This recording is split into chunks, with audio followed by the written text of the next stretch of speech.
নমস্কার বন্ধুরা, সিজন চেঞ্জে আপনাদেরও কি আমার মতন মুখে রুচি হারিয়ে গেছে? তো চলুন আজকে একটা মজার খাবার রেসিপি আপনাদের সঙ্গে শেয়ার করি, যেটা আপনাদের যখন আপনারা বানিয়ে খাবেন তখন আপনাদের হারিয়ে যাওয়ার মুখের স্বাদ ফিরে আসতে 1 সেকেন্ডও সময় লাগবে না। এত সুন্দর মুখরোচক এই খাবারটা খেতে লাগে।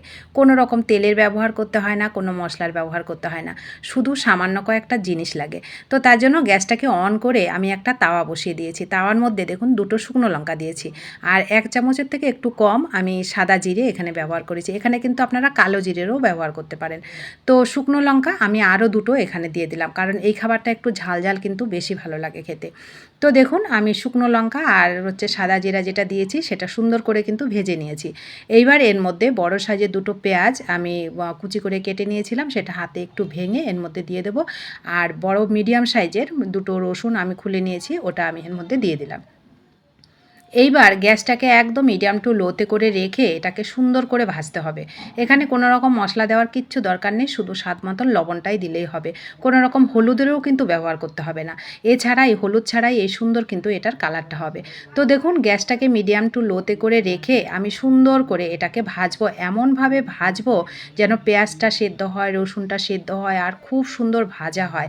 এটা অবশ্যই খেয়াল করবেন, ভাজা যদি না হয় তাহলে কিন্তু খেতে ভালো লাগবে না। একটা পেঁয়াজ রসুনের কাঁচা যে উগ্র গন্ধটা, তার জন্য কিন্তু খেতে একদমই ভালো লাগবে না।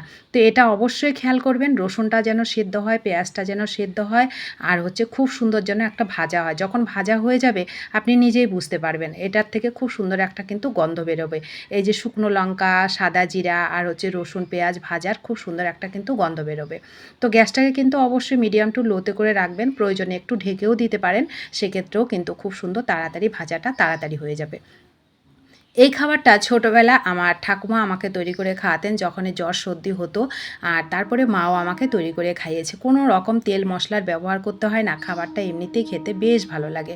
তো দেখুন আমি সুন্দর করে একটু সময় নিয়ে একটু নেড়ে চেড়ে এটাকে সুন্দর করে ভেজে নিয়েছি। দেখুন পেঁয়াজটাও কিন্তু খুব সুন্দর সেদ্ধ হয়েছে, রসুনটাও সেদ্ধ হয়েছে, ভাজাটাও হয়ে গেছে। তো এই অবস্থায় আপনারা মিক্সিতে কিংবা শিলনোড়াতে যেটাতে হোক আপনারা বেটে নিতে পারেন। তো আমি শিলনোড়াতে বেটেছি, বাটাবাটির খাবারগুলো শিলনোড়াতে বাটলে কিন্তু বেশি ভালো লাগে। তো দেখুন শিলনোড়াতে বেটে নিয়েছি, বাটা আমার রেডি। এই অবস্থায় আপনারা একটু সর্ষের তেল দিতে পারেন, আবার একটু কিন্তু লেবুর রসও দিতে পারেন, সেক্ষেত্রেও খাবারটা আরও বেশি মজার হয়। তো আমি কিচ্ছুর ব্যবহার করলাম না, এমনিতেই এই খাবারটা তৈরি করে নিলাম। দেখুন কালারটা কত সুন্দর হয়েছে, কোনো রকম হলুদেরও কিন্তু আমি ব্যবহার করিনি। কালারটা যেমন সুন্দর হয়েছে, খেতে ভীষণ মজার। এর এর থেকে আপনি 1 চামচ নেবেন, 1 থালা ভাত নিমিষে খেয়ে নেবেন। একদম কোনো রকম চিন্তা ভাবনা কিচ্ছু দরকার পড়বে না।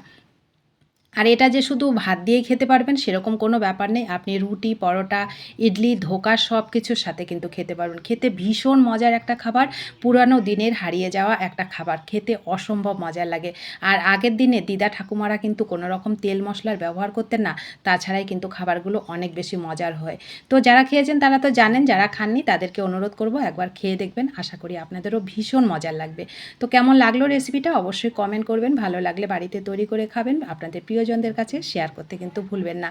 আর নতুন বন্ধু হলে চ্যানেলটা সাবস্ক্রাইব করে প্লিজ আমার পাশে থাকবেন। যারা পাশে আছেন তাদেরকে আমার অসংখ্য অসংখ্য ধন্যবাদ ও ভালোবাসা। সকলে ভালো থাকুন, সুস্থ থাকুন, দেখা হবে নতুন কোনো নতুন রেসিপিতে। ধন্যবাদ সবাইকে।